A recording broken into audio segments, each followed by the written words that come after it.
Hey guys and gals, this is your boy JR, aka Lone Wolf's Travels, and welcome to the Lone Wolf's Travels morning live. Cheers to you guys and gals. Clink.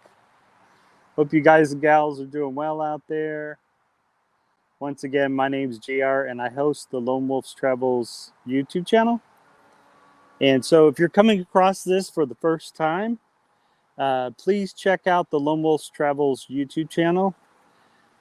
You can go directly to the playlist and you can go through all my Mexico travels. You can also go to my Cape Town travels area. Hey, how's it going? And also, as you guys come in the live stream, I'll be sharing your comments in hopes that people will go and check out your channels as well. So that's why I share your guys' comments. Also, feel free to come up if you want. That's fine too. Today's live stream, I'm going to focus on what are some of the places on your bucket list you'd like to travel to. So that's what I'm going to do. Is that an open link? Waiting for someone special. Actually, it's for anyone that would like to come up on the live stream and talk about what places they'd like to travel on their bucket list. So even though I'm focusing on what places you guys would like to travel to on your bucket list, this is also going to be an open chat live stream. But I am really curious. I'm curious for those who will be here during the live stream who can tell me what's on their bucket list to travel to. And I'm also curious for those of you who will watch this live stream later, please put down in the comments below what's on your bucket list to travel to. I really want to know. One place on my bucket list, I'm sure I'm going to add to this list, is I'd love to go travel to Japan. I studied karate for 13 years, and I did a little bit Aikido less than a year. I did Aikido for less than a year, but I did karate for about 13 years, and I fell in love with Japanese culture. So on my bucket list, I would love to go visit Japan. Now, places I have been, I've gone to a place a few years ago. I want to say maybe 5 or 6 years ago. I went to a wedding in Germany, had a really good time. Stayed there for a couple days after the person got married, and then we went on to go rent a car, and we drove around Europe. And I got to drive on the German Autobahn, and that was a lot of fun. My earliest travels were from Lima, Peru, South America. So that was some of my earliest travels that I traveled to. And early on, I married a Peruvian girl, and that's why she's Peruvian Japanese. You'll see her a little bit on my channel, but she's shy. She doesn't like coming on the channel. But anyways, since I married this, and I've been married to her for over 30 years, and during those 30 years, we have traveled back and forth to Lima, Peru, South America. Some of those trips you can see on my playlist. So you will see a little bit of bushcrafting, but I'm moving away. This channel is moving away from that. But you'll still see me by the campfire and camp outdoors. So yeah, I'll still do camping videos. I'll still do travel videos, and I'll do food vlogs, and occasionally I'll throw up some gear items. But what I really want to focus on is travel, because those end up being some of my favorite videos to make is my travel videos. But I am interested where you guys want to go travel to. And like I said, whoever ends up rewatching this live stream, I'm looking at a butterfly. Whoever ends up rewatching this live stream, I'd like to know, put down in the comments where you also want to travel to. So Japan's one of them, only because I've read a little bit about Japanese culture. Uh, I've seen a little bit of what Japanese culture is like on TV, but it's probably not the same as being there. So, um, and now I'm hoping to go back to Peru in December. But right now there's crazy political situation going on in Peru. I'm hoping that gets resolved before December rolls around. Um, yeah, the past 30 years, like I said, I've been going to Peru the past 30 years back and forth.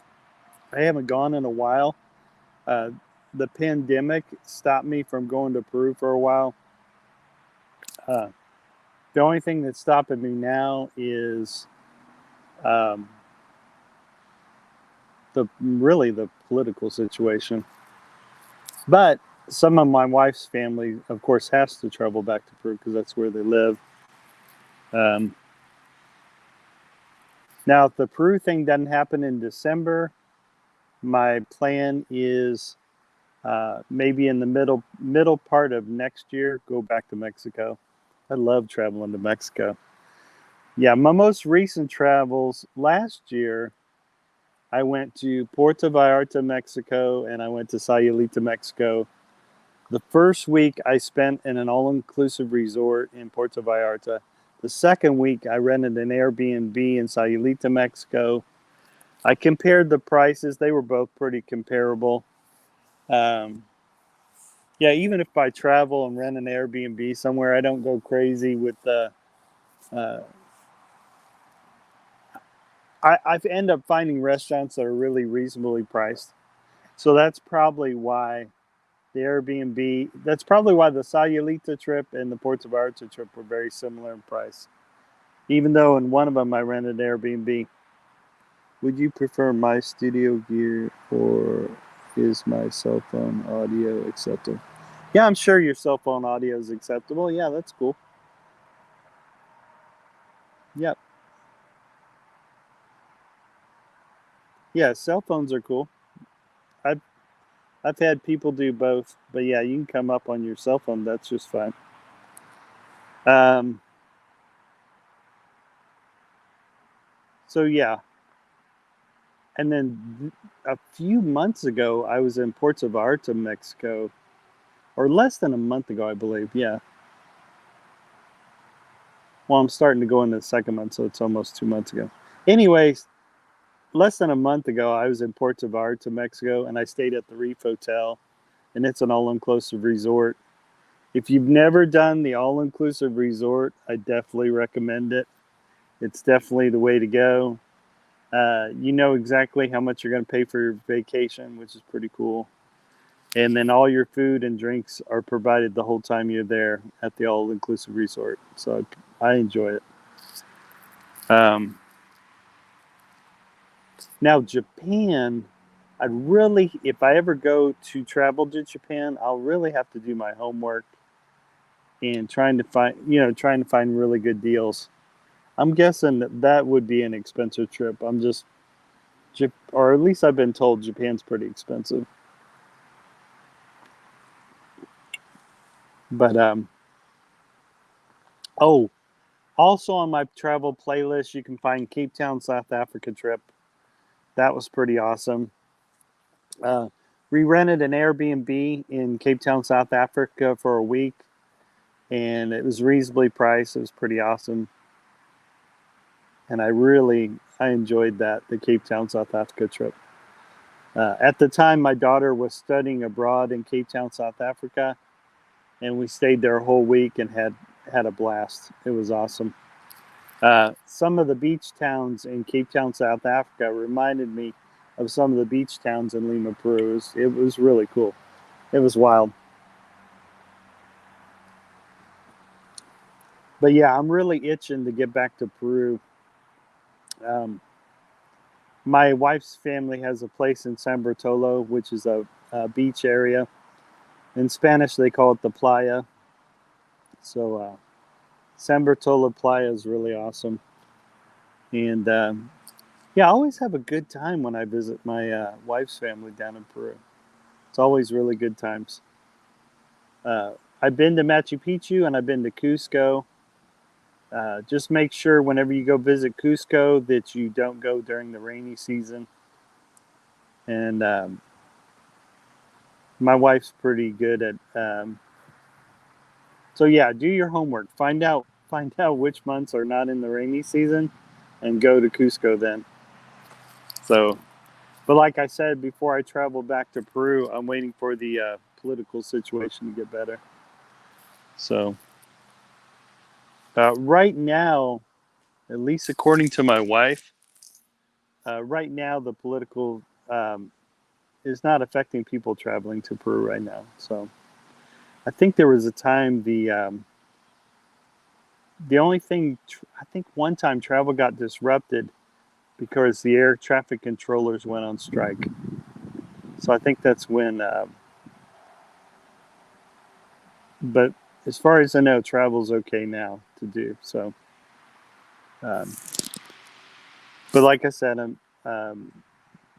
we'll see. I'm sure my wife will let me know if we get the green light to go to Peru. I do think my daughter is going to go to Peru, and she's going to go pick up her grandma. And so, yeah, my daughter's going to pick up her grandma. I don't know how long she's going to stay in Peru, but she's going to pick up her grandma and fly her grandma here to the States to come visit us. Because now my wife's mother always needs someone to travel with now. And then I think my wife, after we usually take care of all the medical stuff for my mother-in-law.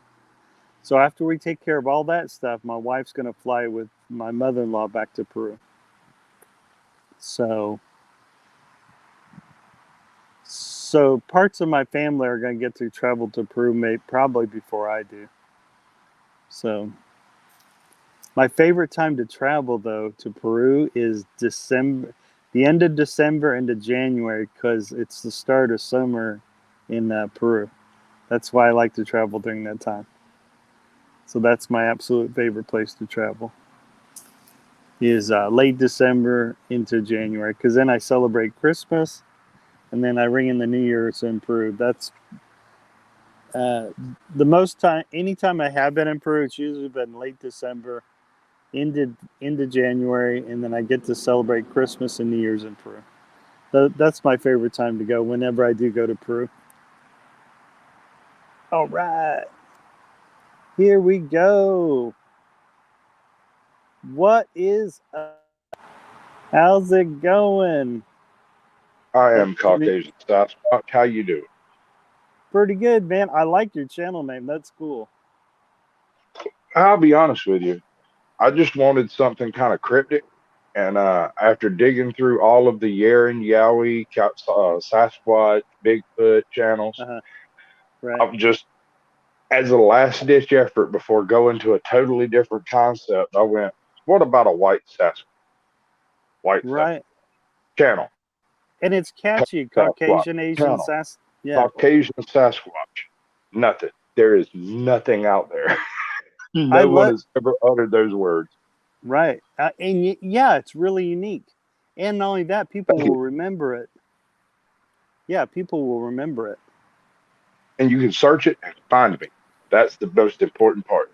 Oh, yeah, that's cool. Hey, is there any place on your bucket list you haven't got to travel to that you thought about traveling to? Everywhere I don't travel, Everywhere. I Right on. pretty much. I'd love to go to Mammoth Caves. That sounds like an awful lot of walking. Oh, Um, right on. I would. I busted my pelvis a few years ago, so walking's not the thing I do very well. Oh, So right on. if you can't drive through it, I probably ain't gonna go look at it. Right. Hey, so what's your so tell me a little bit what your channel's about. Glad you asked. All right, so I interview YouTubers. I bring them on. I do something I call a shield show, which is where I go look for specific YouTubers that are actively producing content currently, like the last week or 2 month that they outset, has less than 1,000 subscribers and at least one live stream or the ability to live stream And if they don't have that, I'll try to help them develop whatever they need to do to be able to do a live stream. And Cool. here's, in my opinion, the coolest part. Everybody else likes their merch and donation links, channel links, alternate platform links, all that stuff gets put up in chat during the live stream. After the live stream, it's linked in the description of your episode and in a pinned comment in the episode, whichever one actually works, because sometimes links don't work.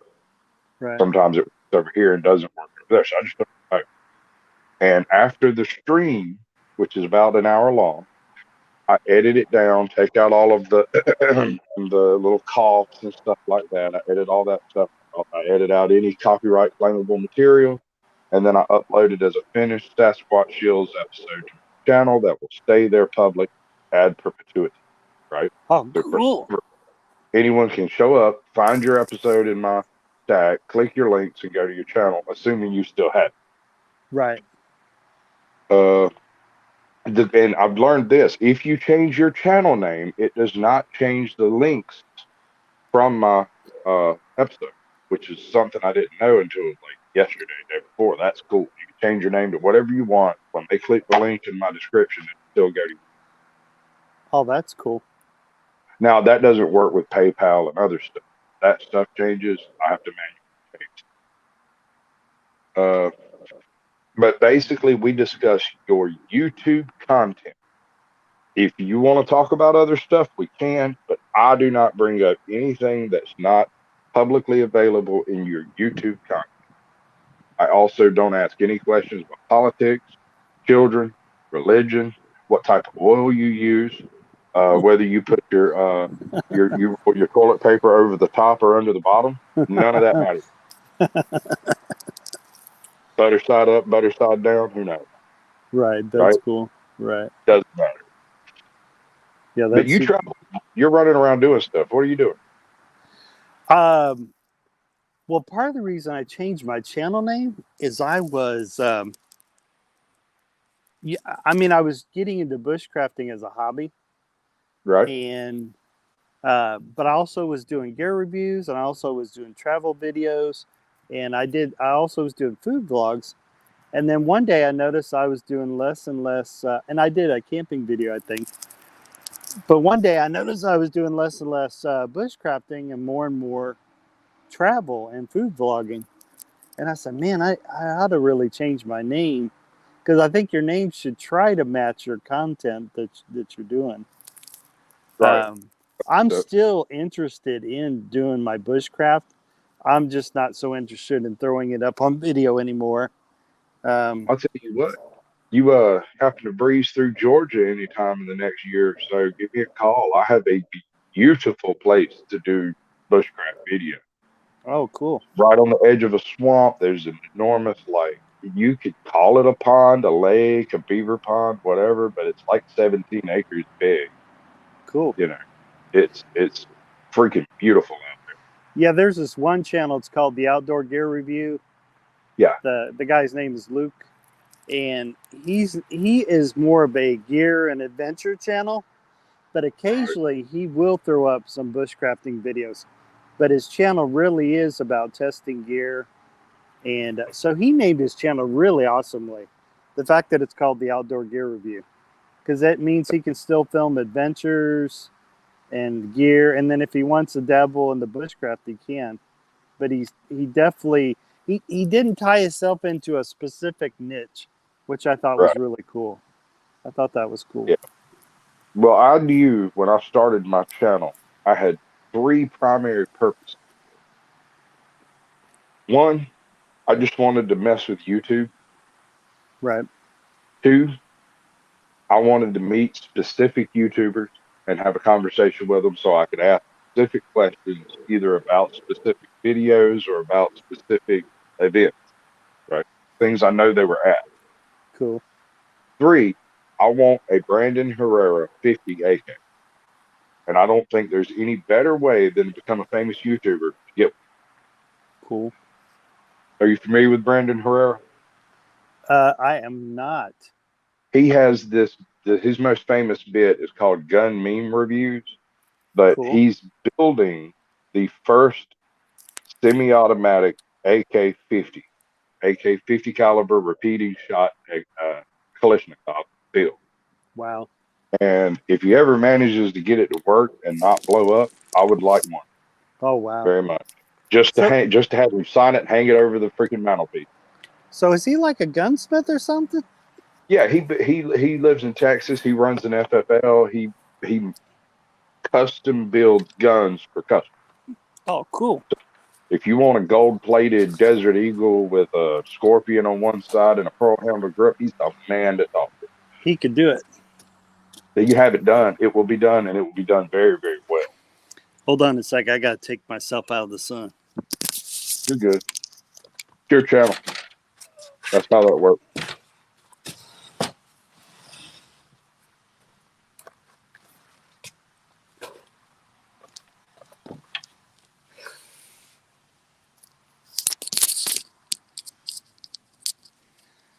I'll tell you what, if I could tan, I'd probably be a sun worshiper. So maybe it's good I get toasted.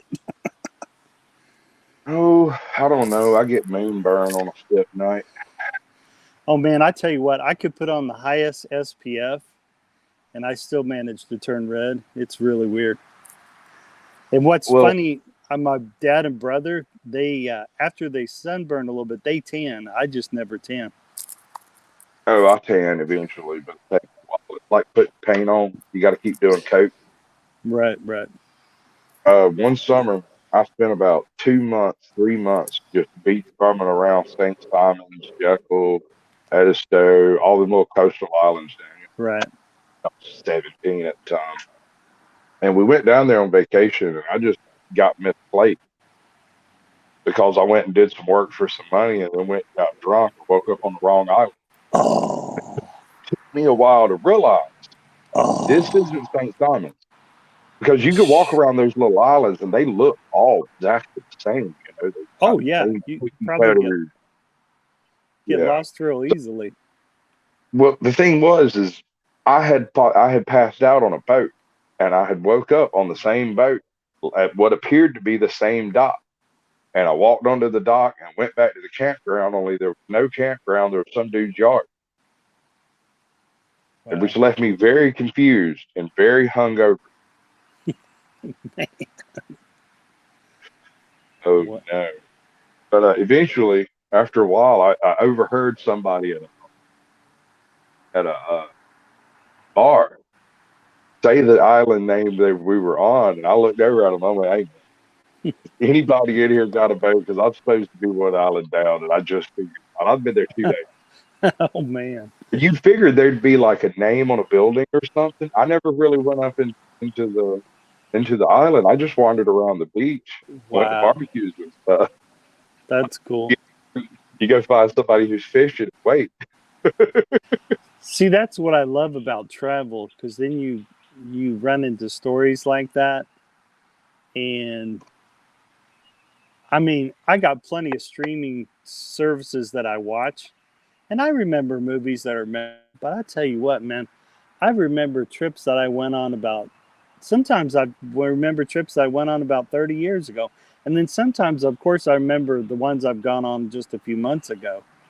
But I guess my point is, trips or travel leaves a very, I mean, it seems to be really locked in my memory every place I've traveled to. And it's just, and I think that's why I enjoy travel. I'll tell you another thing travel does. It breeds tolerance. Oh, yeah. You can be an ignorant and arrogant American sitting in your front yard watering your petunias when some stranger wanders up and you're being adored, right? But when you're in freaking Ireland and you're the tourist wandering up, that changes.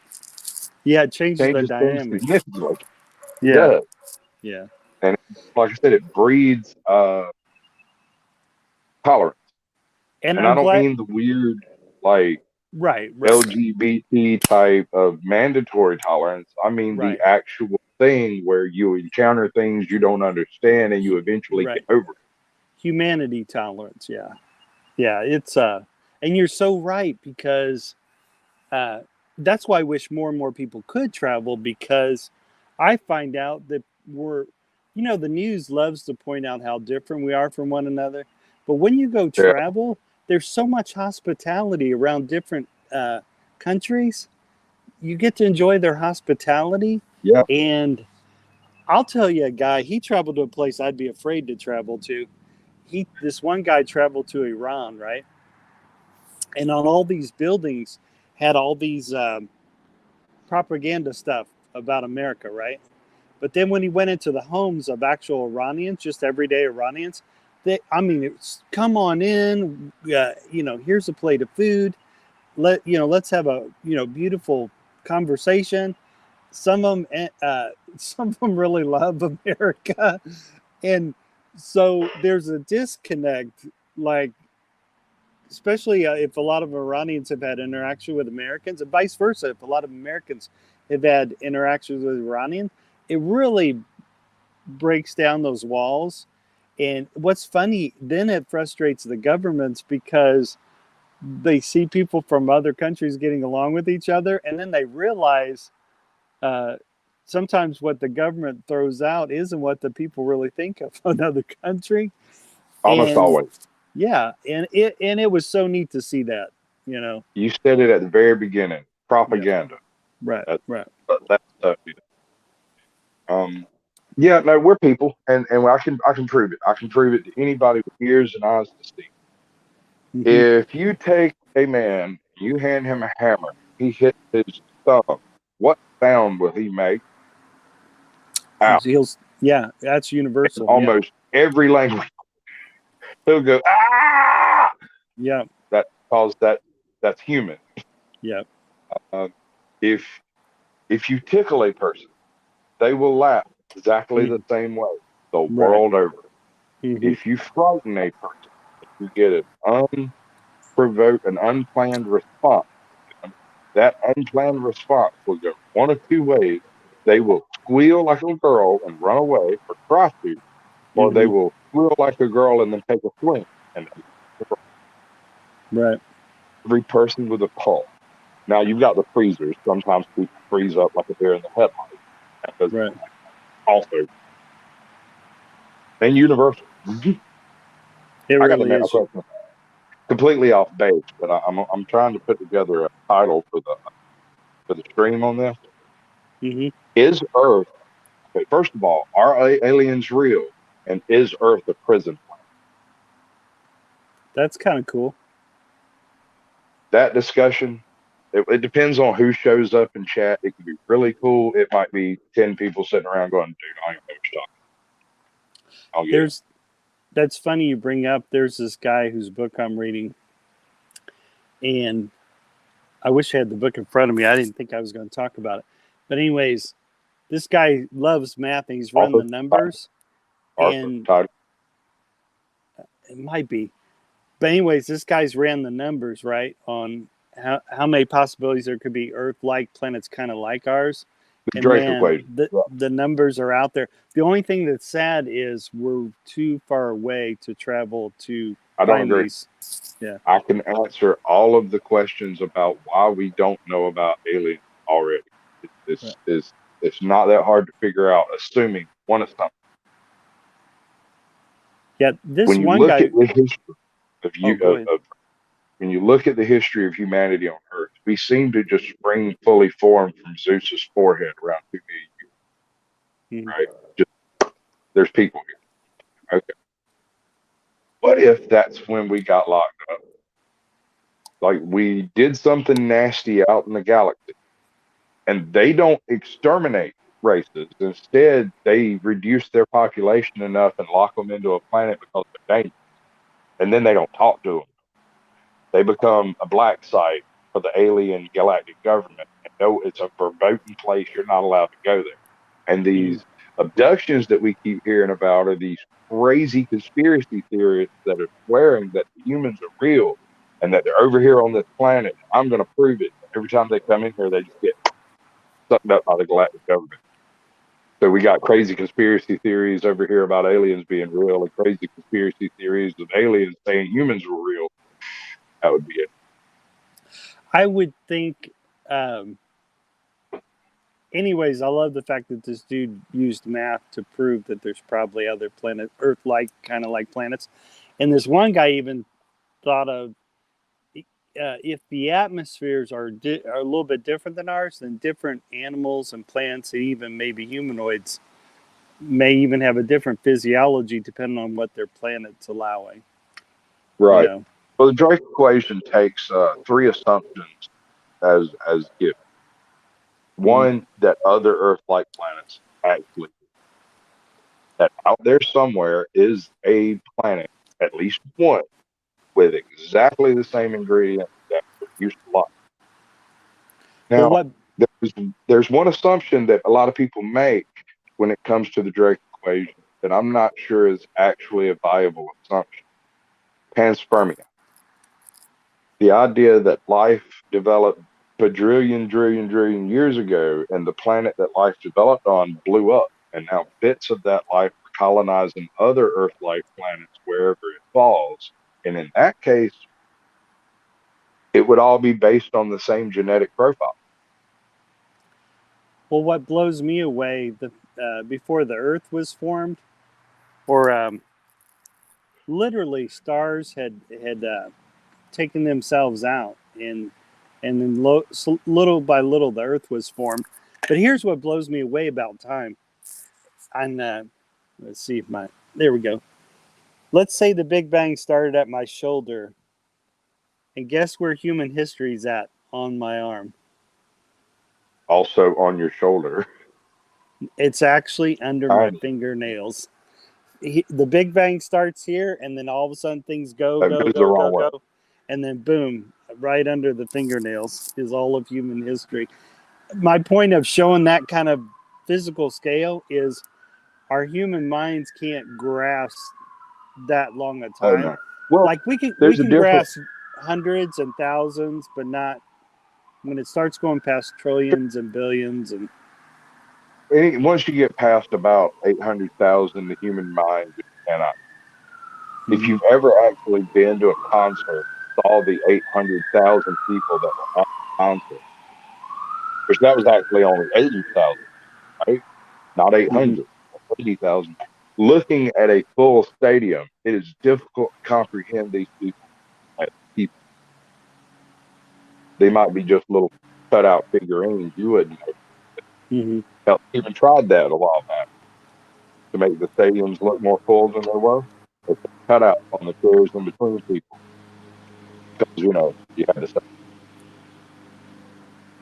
But yeah, that blows me away that our minds can't grasp that kind of length of time. I think things have still been launched that still might be floating out there that's recording things. Like I think one thing finally left our galaxy and is exploring. Our solar system. It's in what's referred to as the heliopause. Oh, gotcha. There's the point where the sun. All right, the sun is basically a huge explosion, constant, right, and it pushes a bubble out. There comes a point when you're going away from the sun where you no longer encounter the benefit of the sun pushing out and only encounter the gravity of the sun back. And at that point, there should be something resembling a dust field, or perhaps some actual developed body, like not planets probably, but ice balls, comets, or something like that. There should be some type of a difference between the local time space and the time space outside of the heliopause. And Voyager is approaching the heliopause now. Voyager 1. It'll be crossing it sometime this year or next year. And really, I don't know what I no way of knowing. I got to watch the SpaceX stuff on Netflix, and that was pretty interesting. I thought that was cool. And I love that NASA's teaming up with Elon Musk, and they're doing different stuff in space. I think that's really cool. That's super cool. We can't colonize Mars. He actually wants to We can put a Here's base there. here. We can go there and visit. We can't live there. He's one of the wealthiest guys there. I mean, he's one of the wealthiest dudes on the planet, Elon Musk, and Sure. he sounds like he definitely wants to live off of the Earth. I mean, leave the Earth We can do and that. go live We can somewhere. do that. Yeah, yeah. That we can do. We Yeah, can't colonize Mars. well, here's the thing I read a long time ago, okay? And what at the time that I read this, I thought this was going to come up really soon, right? Eventually the sun's going to suck everything into itself, including anything around it, and eventually the earth will get sucked into the sun. And then when I read like when is it going to happen? It's like it ain't even going to happen in my grandchildren's life. I mean, it's way That way we're back down the into road. we're back in the deep time conversation. Yeah, it's way down Deep time. the road. But But that's not the concern. But what's really cool though is I think it's amazing that they figured that out, right? But they know it's really far down the road. But what's neat is as a species, by having that kind of knowledge, we can really start planning to try and make it happen to go try and make other planets livable. So we could start moving away from this event that's way down the road. But that could make us lazy not to work on the problem too, right? If we think the No, problem's way down the road, we could be lazy no. and not do it. Problem is not way down the road. It is Yeah. not way down. Right. Way down the road. Fine. Everyone dies of timeline. Mm-hmm. Starting that true for species too. The only way to break the extinction cycle is to get out of the extinction. Right. Breeding population, multiple livable locations. Right. So we can't colonize it. We can investigate it. We can visit it. We can be there for weeks and weeks and months on end. Adults can go to Mars, live their entire life. What we can't do is reproduce on Mars because the gravity is just a little bit too low for embryos to actually develop properly. So anyone born on Mars would forever be trapped on Mars, not even be able to lift off. Right. I tell you what'd be wild is kind of like what you see in Star Trek and some of these other sci-fi things. Different space station colonies in outer space, so you can, I guess, fuel up and then keep going. That would be kind of cool. But then you'd have to find a group of people that want to do that. They want to constantly And yet again, you're stuck in zero G. We cannot colonize zero G. We have to have at least 80% of Earth's gravity for our embryos to properly develop. Right. For your tendons to be strong enough to deal with things like thrust. I wonder if you can commit. Do you think you mechanically can synthesize a gravity that's similar to Earth on a ship? Not in any electromagnetic way, but only in a purely physical manner. There's a few designs of space stations that use centripetal force to mimic gravity, but those things would have to be ginormous to work. What'd be wild is if we could create an AI that can explore the. Nope. Of course, we won't be there. The AI would be there. No, I'm almost convinced that any attempt we make to devise a strong AI will end in our destruction. Right. Here's the reason I say this. I think Elon Musk feels that way too. Worries about AI like that too. Yeah, he does. Every single weak AI we've developed has lost its mind within 6 months. They became exactly the hated trolls that you hear about on the internet. Right. They learned from the internet and they learned to be horrible people. So you can't, they're not human. This is another case of mistaken identity. People think that people made AI, there's some part of us in it. No. If enough monkeys bang away at keyboards long enough, we're bound to create this theory. So The issue is that AI has no soul, it has no conscience, and has no concept of Right or wrong. review. Right. There's no right, there's no wrong. There's just works and doesn't. Just computing. And it's not even really logic because logic trees break down after a certain number of generations. Right. Philosophy and logic are really interesting areas for me, and so is religion. Almost And completely incompatible with one another. right. And then I'm also fascinated. Uh, I mean, I still pray to a personal God, but I'm also fascinated with the other side that thinks this is all there is. And I even give credence to that side, even though that's not my worldview. A lot of what they say makes a lot of sense to me. And and of course, if someone's a baby Christian or a baby Jewish person or a baby Baha'i person, I wouldn't just because I'm delving into this stuff, I wouldn't want them to necessarily. Um, but I actually do it for my own. I'm just fascinated with. To me, it's boring to talk to someone that may have my same worldview. I find that boring because Right. I get bored real easily. So one time my family got concerned because I was reading books that weren't in my worldview, and the main reason I did it is because I wanted to. I mean, my background's Roman Catholic, but my other part of my background is the Baha'i faith. And what I dig about the Baha'i faith is uh, uh, Baha'is recognize the legitimacy of almost pretty all the major religions in the world, and Baha'is believe they all pray to the same God.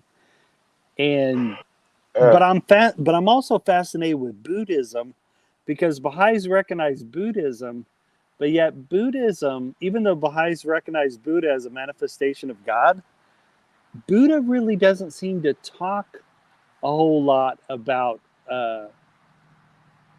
one big giant creator. But what I do like, or what I do appreciate about Buddhism, it's almost the study and philosophy of the mind, how the human mind works and how it deals with stuff. That's what I find Buddhism deals fascinating with about. internal conflict better than it does external conflict. Yeah, Doesn't really have an answer for someone that's not part of your existence come in right, and affect you. right, Know, they're all one, then that is also part of you, right, right? But then you have some asshole that comes in like an American, goes up, explains to you that really that none of that matters because blah blah blah blah right. whatever. It's hard for to you can Buddhism is kind of what happens when religion goes to platitudes, goes too Right, far to platitudes. And I'm not right, downing on it. It's got some great teachings, some excellent right, messages, right. fantastic in certain areas. Hmm. But in like conflict, when it comes to intrapersonal conflict, it's just forgive everything and move on. Right, That's the right, only answer. And ultimately that may be the only answer, but it's right. not necessarily the best short term answer. The other thing I like about Buddhism, and just to let my audience know, I'm not Buddhist. I'm just fascinated with how it helps people deal with things.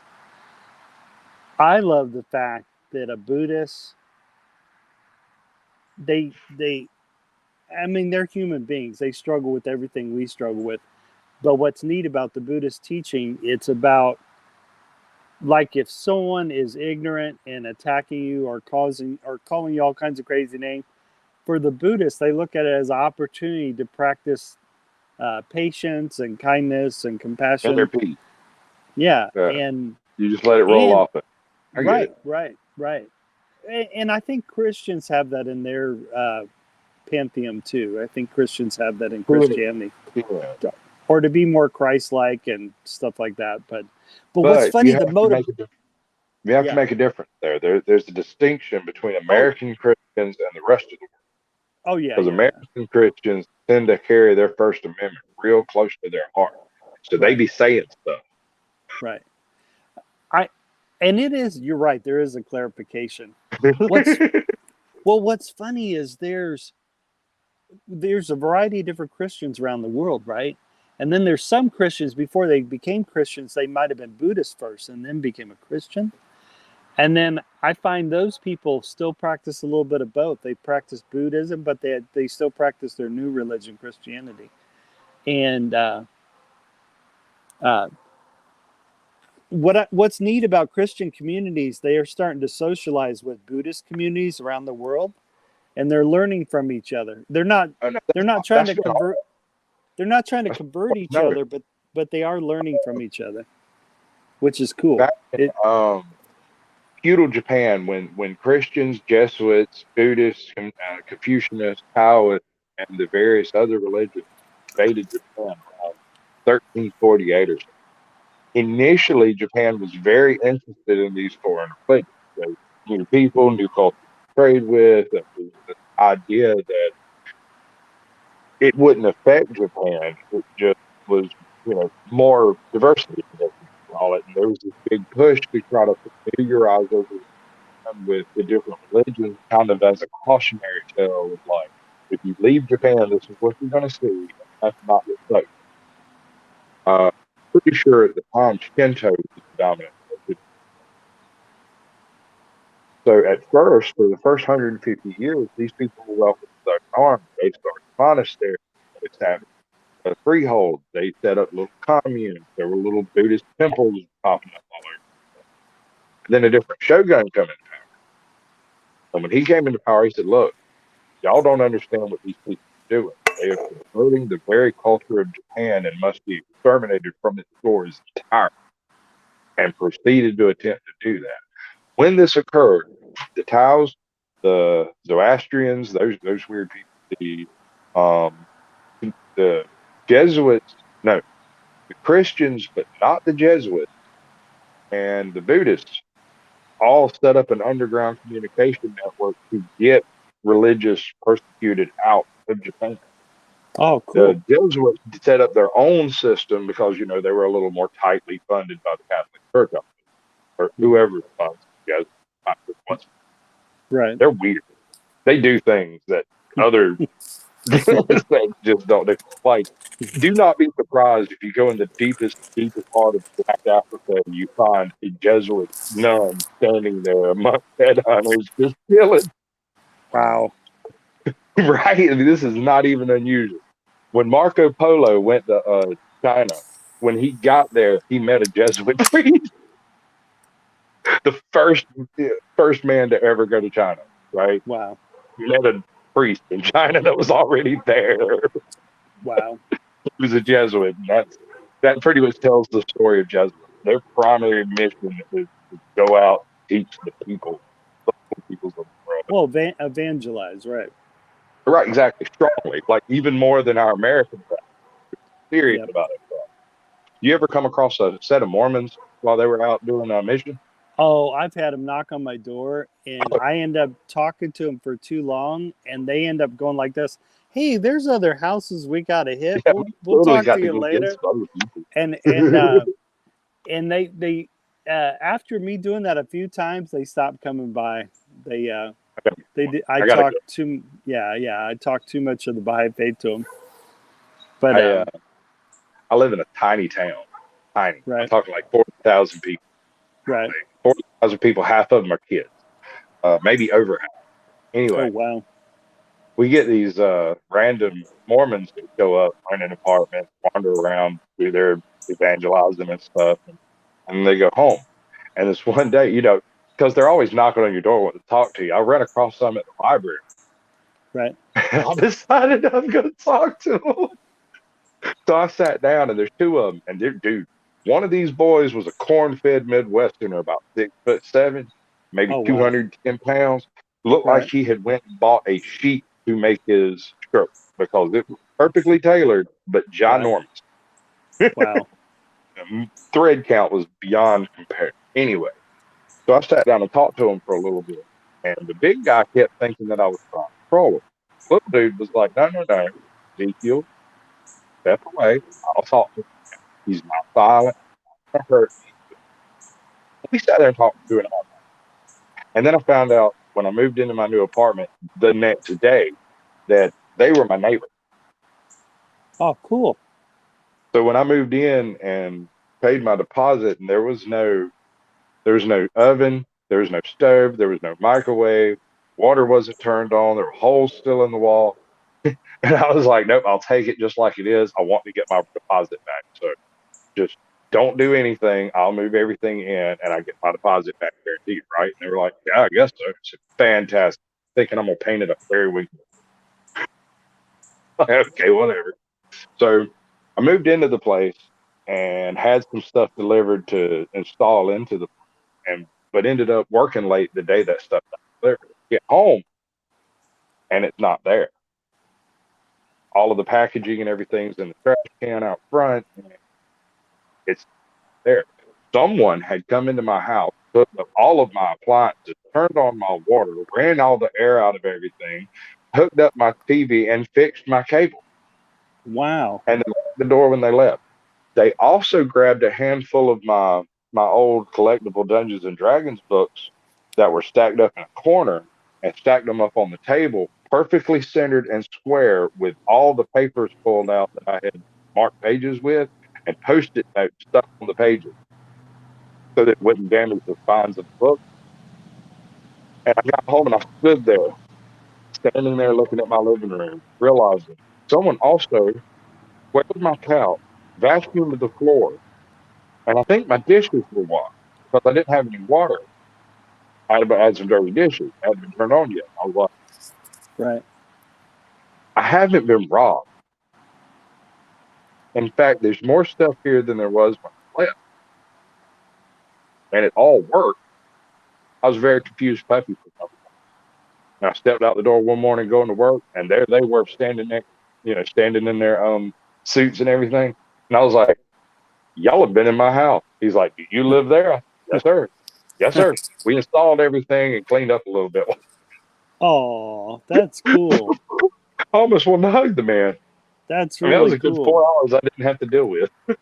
That's super cool. I love stories like that. That's cool. And Stu, if you ever see any of this stuff, man, much love. That's super cool. That is super cool. There's a guy, Baha'is look at him as just a regular Baha'i, but he carried on the work of his father in the Baha'i faith. His name was Abdul Baha. And there was another Baha'i who needed help all the time and their place cleaned up all the time.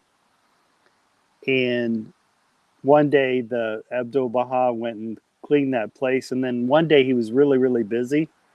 And he asked this lady to go take care of the person, right? And then the person goes and finds the place a really bad mess, like horrible mess.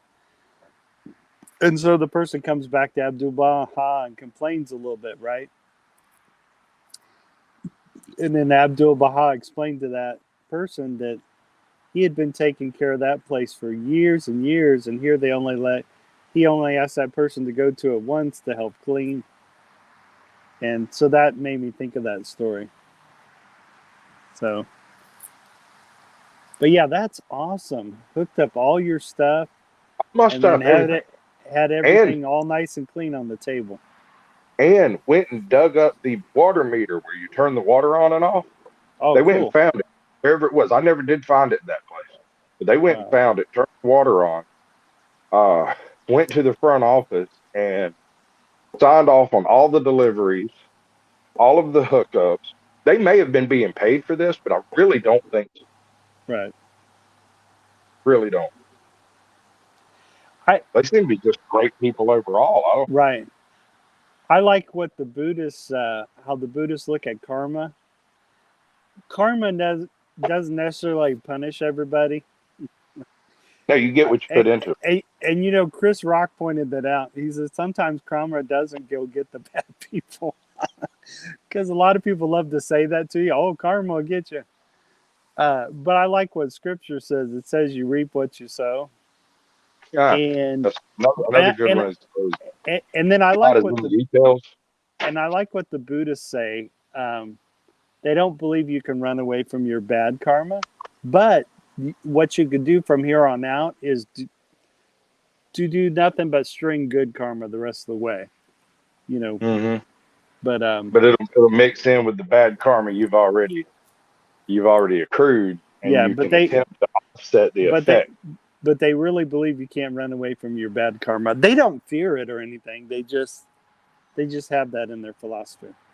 But I did like what Chris Rock pointed out. He did point out that some people don't get their just desserts in karma.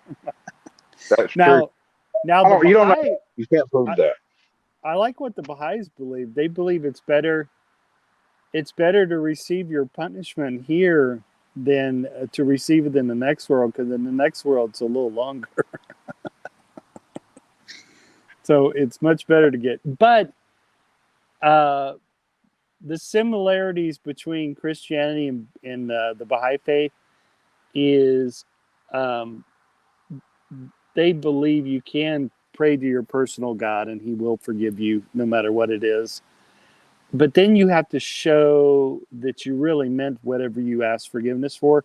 You have to, I think, even in the word repentance really means to change. So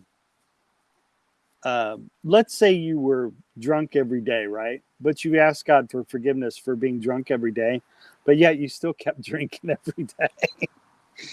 uh, what would really change it would be you eventually, either that or the alcohol makes you so sick you decide to give it up just because you don't like how your body's reacting. That happens to people. Hmm. So, but I believe in the word repent. It really does mean to change. And I think I remember hearing this in a philosophy thing one time. If you keep doing the same thing day in and day out and expect a different outcome, that's a form of crazy.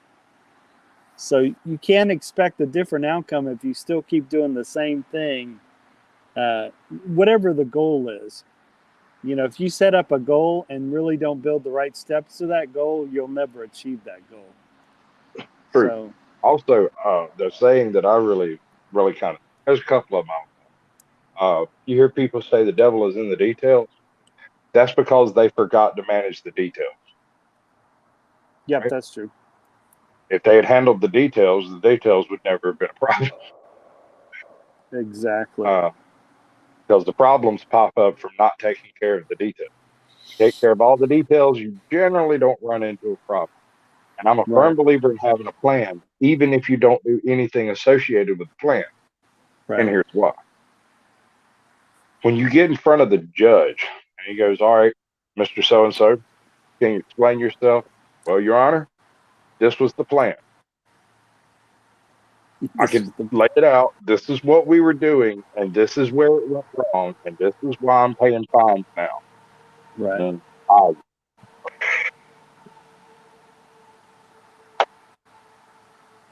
always good to have a. Always good to have a plan. Oh, I like what one guy said. Sometimes you're better off you don't make a plan B because then you won't really execute your plan A very good. If Mm, you I, kind of like, I kind, can understand that to a degree, yeah. but I'm a firm believer in a plan B, a plan C, a plan A, Alpha Trinity, not nine. Like, we need plans. I like Well, the plans. Navy SEALs, when they go do a mission, not only do they do Plan A, but they do Plan B, C, D, E, F, and G, and maybe not that many plans, but they always do a Plan A and Plan B, mainly because Plan A usually never goes down or executed the way it should. Something Exactly. always something always messes up Plan A, and so they can switch to Plan B really quick in case, because they don't assume that Plan A is always going to go perfect. That's what I like about Navy SEALs, Mm. and they do that on their missions. They always have a Assume, backup plan. I always assume that the plan's going to go horribly awry. And so, in my Mm-hmm. opinion, Plan B and C are far more important than Plan A. Right. Plan A is like a blue sky, rosy world, rosy sunglasses, everything's cool and going our way. We're going to go do this. Kumbaya. Yeah. Plan B is when that does not happen. Mm-hmm. When reality slaps you in the face, you fall immediately back to Plan B and start developing Plan C further so that you can get Mm-hmm. to Plan D, which is going to be the one that works. Mm-hmm. Yeah. It's What was it? Oh, Thomas Edison said, "I know 217 ways not to make a light bulb." I mean, I haven't read that full story, but that's funny you say that. Do you know the product WD-40? Yeah, water displacement The product reason formula. he had messed up 39 times, and the reason he named it WD-40 is that he finally made the product perfect on the 40th try. So he named it, and I thought that was so funny when I heard that story. So he named it WD-40, but he failed 39 other times. Right. Water Which, displacement formula 40. yeah. So I thought that was cool. That's how he chose the name for his product. That was pretty cool. Well, good to meet you, So, brother. hey, so what Yeah, places have you, just real quick before we end this, what places have you driven to that you did get to see? I flew to Texas and bought a '69 El Camino, drove and resuscitated it up out of somebody's yard and drove it home back to Cool. Georgia. Uh, I've been as far north as Newport News. Don't go there. No one actually lives there. Um, that's about it. That's cool. Hey, have you checked out this channel here? Here, I'll throw it up. It's the Josh NC17 channel. I haven't. I was gonna poke at it in the chat, see if I can go figure out how to get to it. And then check out this one as well, Joe's and Jenny's Journey. Super. And then this one's wild because the live streams are they're usually always open chat. The NC17 Josh NC78 usually has he always has live open chats. And we usually I almost call it like a man show kind of live. We talk about anything and everything on that live stream. It's pretty wild. And we make ourselves laugh a whole lot. My secondary show is called After Dark. Basically, previous guests, Sasquatch, they come in if you're having OBS problems, terms of service, understand copyright problems, stuff like that. We basically just we don't deal with problems. So if somebody wants to roll in starting problems, they'll get pushed out by my mods. Oh, yeah. Josh had the same problem, and he boots him out right away if it's crazy. Well, actually, he on his ticker down below, it'll say he doesn't talk about politics or religion sometimes. Sometimes he'll have that down below on his ticker that he won't talk about politics or religion. Yeah, no, I generally avoid it on my channel entirely, except for an episode, which gets privated almost immediately. Right. So what I do is I film it in live stream so that you get an original organic reaction to it. And it's not done in a format like this. I put we're both little pictures in the corner, and I play some of your videos muted in the background so that you can either talk about the video, talk about whatever you want to do, where you came from, all that. That's cool. And plus, they don't get to hear what the video is about. They just get to see some pretty lights. If they want to go watch the video, it'll be linked in the chat and go check it out. You know, that's the whole point behind it, is to mix communities up so that people from someone else's community shows up over here, and then they find a channel they like and go over there, and then they bring somebody else back to me. It's like, dude, you need to check it out. That's cool. That's the idea. Plus, there is a gimmick. I have a gimmick, and I'm not embarrassed to admit it. When I make the edited video, the episode, Sasquatch Field, Bone Wolf, I put your title, your channel name in the title. Perfect. And so when they search your channel, they find my episode. When they search my episode, they find your channel. That's cool. You got to try to make all this stuff work together to do a talk show like I do, or else it's not worth you coming on. You might pick up 2 subs the first week, and Right. 2 more subs the second, maybe Right. 4 the one after that. It's a weird thing that happens. Right. But it makes sense how you have it set up. Um, Right. yeah. And what I'm going to do is I'll make sure I'm subscribed to you. And then that way, whenever you do a live stream, I'll come and check out your live stream. So when I get off on when I leave this live stream, I'll make sure to search you out and subscribe. And then what I do is throughout the whole day, even if I'm at work, throughout the whole day, I'm looking who's live, and even if I'm at work, I'll try and pop in really quick just to say hi, and then that's how I support the people I'm subscribed to. I at least pop Right. in and say hi, even if I'm at work, I put a like and on then just about every guest puts up, even the yeah, guests that no longer talk to me. Hate me, yeah. think I'm the devil. I Oh still God, support their videos. I'm still subscribed to them. They've unsubscribed from me and hate yeah, to see me in their comments, but I never say anything negative. Now, right. That's another thing I do, after you've been a guest on the show, if you do live streams after that, depending on who I've streamed that day, how many shows I've done on a particular day, when you pop up in a live stream, I'll show you live stream out, even if I'm not in the chat. right. A lot of times I'm in chat and not chatting. I'll just say, That's cool. who we got? Um, Oh, Joe and Jenny, Journey, Joe J3. Hi, Joe. what's up, big guy? How's it going? I don't Yeah, know why everybody knows you're. my channel is J3. That's why. Yeah, I don't Okay. know why your profile is not showing. I mean, I can still hear you. Hey, let me take you out and put you back on because I want your profile to be able to be Having seen. fun. Yeah. Yeah, hold on a second, or step down and then ask to come back up because I want people to be able All to right. see your profile. We'll see this thing. Yeah, I'm Like gonna this. stick. Yeah, he's got a really cool profile pic. I love your profile picture of the Sasquatch. I Looks love it. like me, don't he? That is so cool. And it's since it's a white Sasquatch, it's got the blonde hair. That's so funny. It's a That Yeti pic that I scalped off of somebody else's. but still, it's really cool, and I think it's cool that it's got the blonde.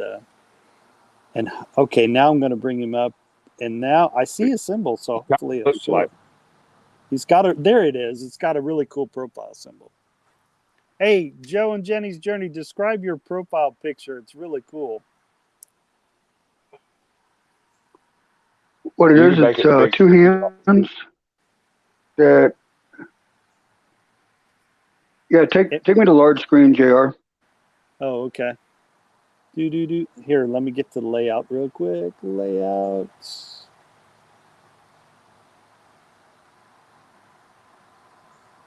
Oops, wait a minute. Oh my God. Hold on a second.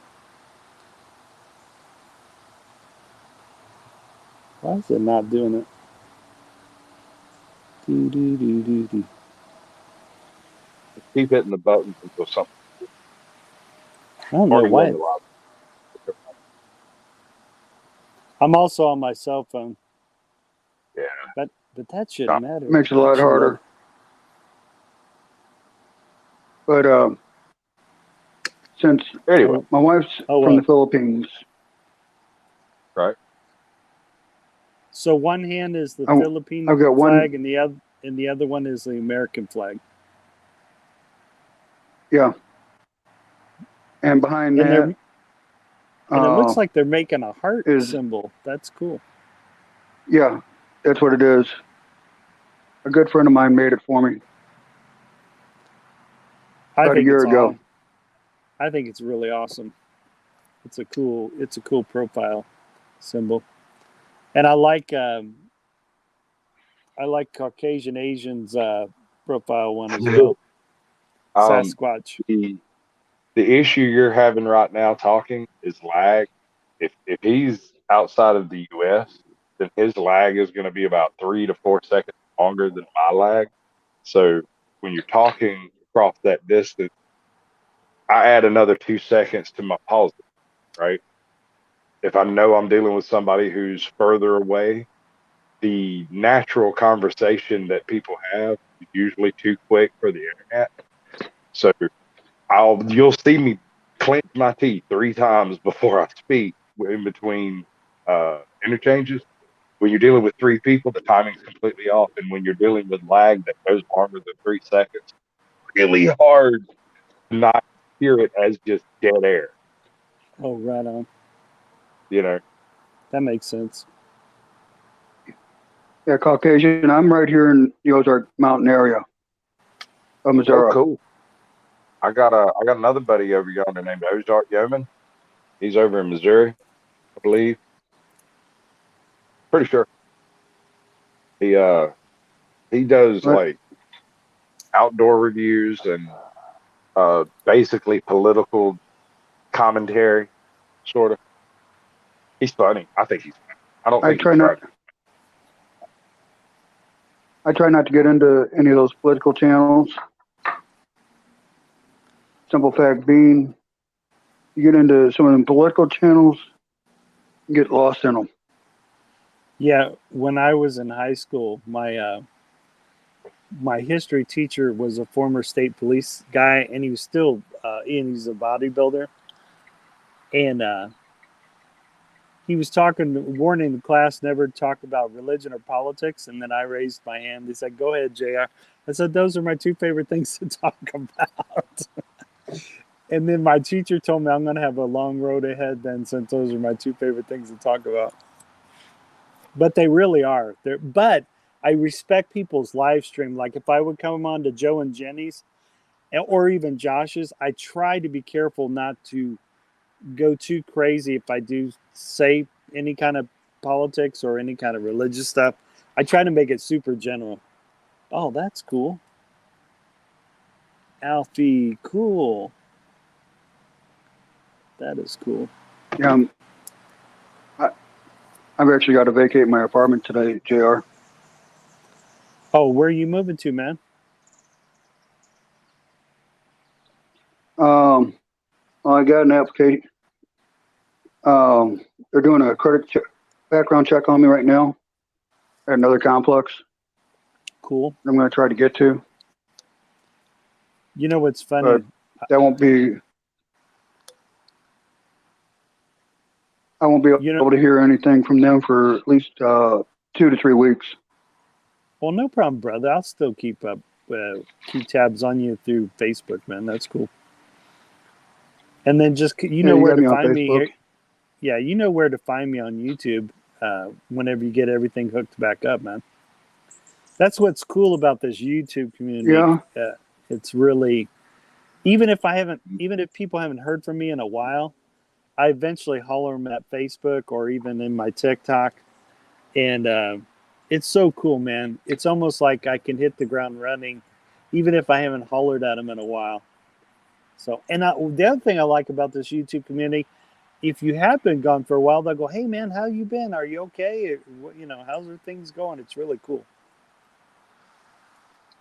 Yeah, it's just when I got sick, remember? Mm-hmm. And then I came back. How fast did everybody come at me? Hey, there's every live stream I went to. Go do your stuff. I'm listening, man. Go ahead. Every live stream I went to, people were coming at me. Yeah, that's crazy, man. You know what's funny? I really practice the golden rule. I really practice how I really treat people how I want to be treated. And so it blows my mind that people don't practice that. That my mind just goes, the fact that people don't want to treat others how they want to be treated. I think right. My parents wired me that way to, or even if you didn't practice no religion at all, I think even if I didn't have no faith or even no religion, I still would practice the people I wanted to be treated. And that's even if I didn't have no religion at all. It's just a simple philosophy I will say this though: most people around the world, there are more good people than there are bad people in the world, and there are a lot of people, regardless of whether they have any faith at all. There are a lot of people that do practice the golden rule, which is treat others how you want to be treated. And I'm very grateful for that. And of You course, want there's a few that really don't practice that, but the majority of people do. do People, unto others there's that you wish them to do unto you. right, and there's a lot of people that practice that. And the ones that don't, I just try to steer away from. Or what's funny, I don't even confront them about it. I just move away slowly, you know, because I my life, excommunicate them from my life with a burned and scorched earth with salted ground policy. yeah, I life, consider them gaslighters and liars. right. Well, for me, it's a waste of time, and my life is gonna, from studying myself, my life is going to be short. So why waste time with anyone that does want to treat people right? So yeah, I would say to my audience, whoever rewatches this live stream, if you have if you know right away that someone doesn't like to treat people the way they want to be treated, just move away from those people because your life is too short to have that kind of drama in your life. It's better just like what I do is they don't even know I'm pulling away. I just pull it. I kind of like a camera fades out of the scene. I just fade out of the scene from those folks that are, and not only that, their energy, they zap your energy. And so your best, once you know someone doesn't treat people like the way they want to be treated, it's best, at least for me, I can't tell you what to do. At least in my life, I find life is too short to have people like that in my life. And like I said, I'm not confrontational about it. I just move away from them. I just, and yeah, it's just, Well, that's my one thing I philosophy. did, one thing I did there, Jr. was there's a couple channels that got under my skin for Mhm. saying something that they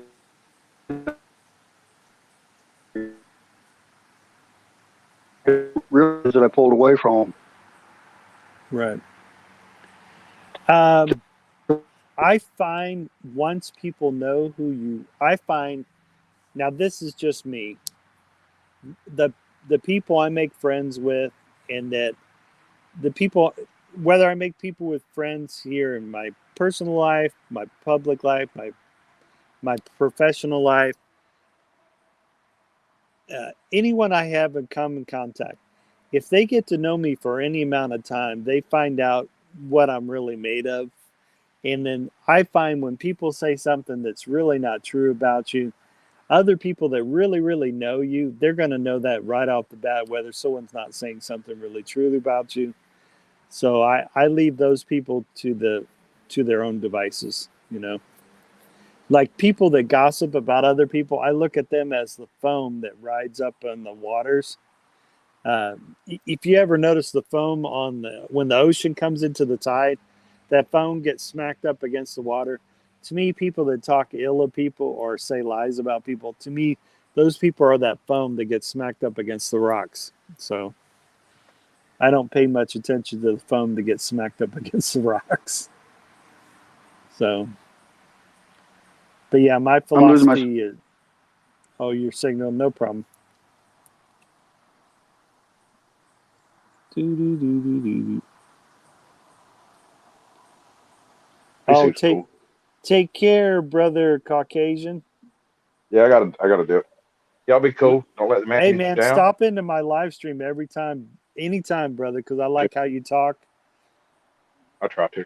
Pop in The anytime, and way that even if kind of you're works, gone, well, even if you're gone for a while, don't worry about it. Just you have an invitation here anytime you want.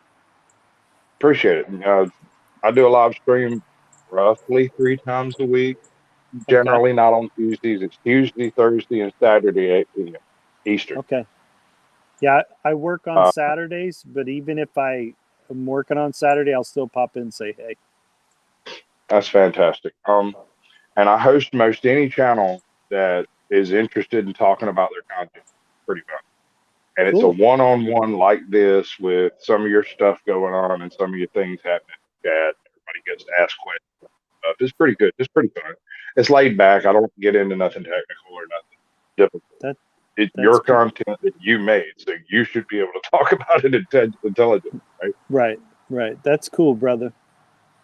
All right, brother. I'll see you. Anyway, Don't let man get you down. I appreciate you, man. Take care, man. I'll see you later. That was cool. And that, let me throw up his channel name. He was one of the first people that came up. Here's his channel. The Caucasian Asian Sasquatch. And it sounds like if you're a YouTube channel, if you come on his live stream, he gives you plenty of opportunity to talk about your channel, what your YouTube channel is all about. And I believe he said Thursday and Saturday he does his live streams. And it looks like he talks one-on-one with whichever YouTube creator he's talking with on his Saturday live stream. And so if you guys get a chance, make sure you check out the Caucasian Asian Sasquatch.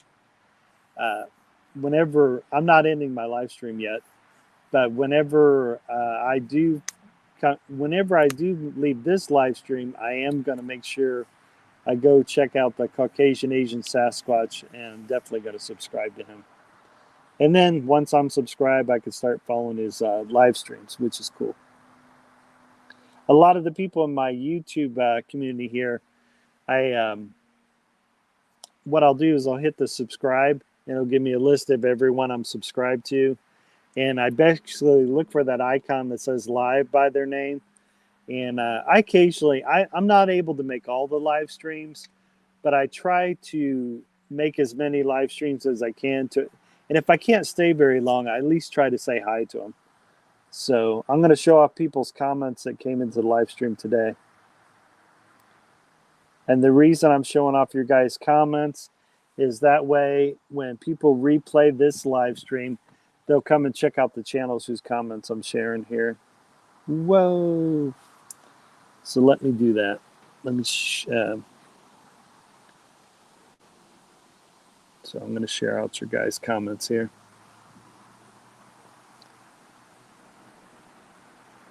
And like I said, make sure you guys check out the channels here.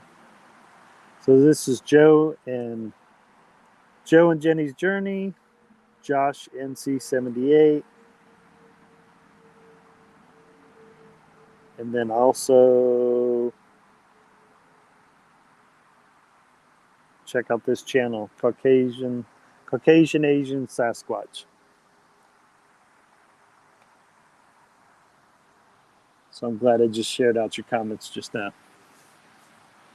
So occasionally, on most of my live streams, I try to make it a habit of sharing out everybody's comments. So that way I can share out channels who visited my live stream. But yeah, I appreciate everyone that has visited this live stream this morning. So far, it's still morning. I got 11. It's 11:24 right now, and I've been enjoying this morning of mine. I love that my house is surrounded by trees. There's only 5 houses on my neighborhood street, and they're all pretty big lot sizes. And there's lots of woods that surround my house. And I see a lot of variety of wildlife. I like getting out in nature. It's cool. I'm pretty lucky. I'm about, it usually takes me 40 to 45 minutes to get down to Brown County State Park, which is cool. Oh, I appreciate that. Thanks, Joe and Jenny's Journey. Thanks, Joe. I appreciate that, man. I will. I'll take you up on that sometime. So, yeah, like I said, I'm about 45 minutes from, it depends on the traffic. If it's not much traffic, maybe 40 minutes from Brown County State Park. And then if it's kind of crazy traffic, maybe 45 minutes to Brown County State Park. And you guys can see that on my playlist as well. I got some hiking videos on my playlist. And then, of course, you can see all the travel vlogs that I made. There's travel vlogs from Peru. There's travel vlogs from Cape Town, South Africa. There's travel vlogs from Mexico. And most recent travel vlogs have been from Mexico. Specifically, a few months back, a few months back, I was in Playa del Carmen, Mexico, which was cool. Pretty awesome. I stayed at the Reef Playa Car, and it's an all-inclusive resort. It was pretty awesome. So, and if I don't get to go to Peru in December, I'm going to try and go back to Mexico halfway through next year. I'll try and go back to Mexico. So yeah, there's starting to be a theme, man. Lately I've been traveling to Mexico. So I had a blast last year because the first week I stayed in Mexico for 2 weeks last year. I stayed in Puerto Vallarta at an all-inclusive resort, and then I rented an Airbnb in Sayulita, Mexico on my second week in Mexico. But that was last year. And then a few months ago, I only stayed 1 week in Mexico, but stayed at the Reef Playa Car in Playa del Carmen, Mexico. Had an awesome time. Got to visit the all-natural water park in Xcaret in Cancun, Mexico. So if you ever get to go to Xcaret, it's an all-natural water park. That's in my playlist. Awesome time. Just awesome. And also, if you ever get to go on a catamaran adventure in Cancun, Mexico, I'd recommend that. That was really awesome. I had a few months ago, I had a wonderful time in Mexico with my family. But I only stayed 1 week. But it was totally worth it. Had an awesome time. So yeah, I'm excited to bring you guys more adventures, more travel videos. And then whatever I come across in my travels, I try to pass on to you in those videos, which is a lot of fun. And I discovered, which is why I named this channel Lone Wolf's Travels. I'm discovering the love of travel, and I really enjoy sharing it with my YouTube audience here, which is awesome. I like bringing you guys along for the ride, which is a lot of fun. Lots of fun. And I do the same thing with other YouTubers. There's places that other YouTubers travel to that I may not get to necessarily ever get to travel to. And I love checking out those channels. My favorite outdoor channel is the Outdoor Gear Review, run by Luke.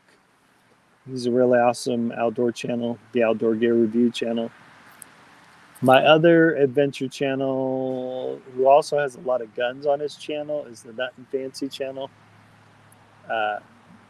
Awesome. He's a retired Air Force colonel. His YouTube channel name is called Nut and Fancy. He does a lot of knife reviews. He does a lot of gear reviews. He does a lot of adventure reviews. He does a lot of hiking and then goes camping. Like he hikes 80 miles off the trail, and he usually camps out by this undisclosed location lake and does some cooking there. And once again, that YouTube channel name is called the Nut and Fancy channel. Awesome, awesome outdoor adventure channel, the Nut and Fancy channel. My bushcraft channels I like is Joe Robinette Bushcraft, Cold Cracker Bushcraft. Lone Wolf 902 is an awesome YouTube channel. Those are my 3 bushcraft channels I like. Joe Robinette Bushcraft, Cold Cracker Bushcraft, and Lone Wolf 902. So those are my 3 favorite bushcraft channels I like. And then my 2 favorite outdoor adventure channels I like is the Outdoor Gear Review and the Nut and Fancy Project. Or it's called Nut and Fancy is the name of the YouTube channel name, which is awesome. And then what I'm hoping to do with this channel is really share my travels with you guys. Hence, that's the name Lone Wolf's Travels.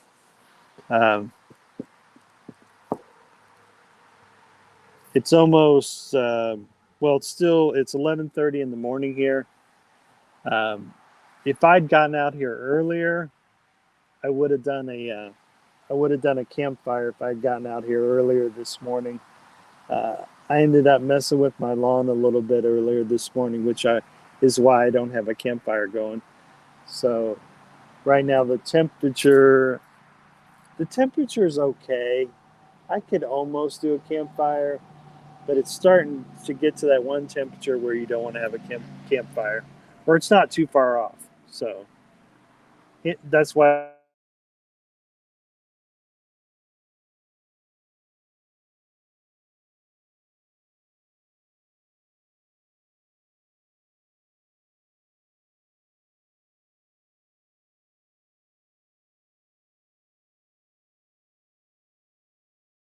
So that's why you don't have that's why I don't have a campfire during this live stream here. It's because it's about to get into the temperatures where you don't want to be sitting by a campfire. But yeah, if I'd gotten out here a lot earlier this morning, I would have had a campfire going for you guys. But anyways, the reason I mention that, I still like to sit out by campfires. So when weather permits it, you'll see me by a campfire on some of my live streams, which is cool. And then, like I said earlier in this live stream, I really want to know where you guys want to, what is on your bucket list to travel to. So you got to tell me what's on your bucket list to travel to. And you also got to explain in the comment section, why do you want to travel? Why is that on your bucket list? And what are the things you're hoping to see when traveling to that country? Make sure you tell me that in the comments down below. Especially those of you who end up rewatching this live stream, I need to know what countries are on your bucket list to travel to, and also why you want to travel to that particular. Is there any special reason? Like in my case, if I were to tell you to Peru, it's because I want to go visit my wife's family again in Lima, Peru, South America. If it's Mexico, it's usually I want to check out the next Airbnb that maybe I haven't got to chill out at. So, or I'm telling you about an Airbnb I'm renting in Mexico sometimes. One time, or last year, I did a live stream from Sayulita, Mexico, and I actually was chilling out in my Airbnb when I was in Sayulita, Mexico. And I think I did a couple live streams from Sayulita, Mexico, which is cool. And then I believe I did one live stream from Puerto Vallarta, Mexico. And you can see, man, I got a whole list of all the live streams I've done. And in each of those live streams, there's a specific category. So you always can look up those live streams where I'm live streaming from abroad, from another country. So it'll clearly have that in the name of the title. So, and you can find those live streams in the live stream playlist on my channel, which is super cool. But for this live stream, like I said, I really want to hear where you guys want to travel to. It doesn't have to be outside the country. It could be like, you're visiting another state in the United States. So I've seen people do live streams from Ohio. Like this one, I think this one channel called The Hapsters. People call her Mama H, but The Hapsters does a lot of live streaming from Hawaii because they live in Hawaii. But recently they did some live streaming from Ohio because they were visiting Ohio. So, and for my YouTubers that run their YouTube channels here in the United States, yeah, share with your audience even when you go visit another state. Like when I go to Chicago, Illinois, I'm usually building YouTube content for my channel. So sometimes I don't necessarily have to leave the United States to, sometimes I share local travel that I do. Like when I travel to Chicago, Illinois. Those are fun YouTube content to make too. So I guess what I'm saying, it doesn't have to necessarily always be outside the United States content that I'm sharing. Sometimes I'm sharing from places I'm like 3 hours from Chicago. So it's about a 3 hour drive from Indianapolis, Indiana to Chicago. So that's pretty cool.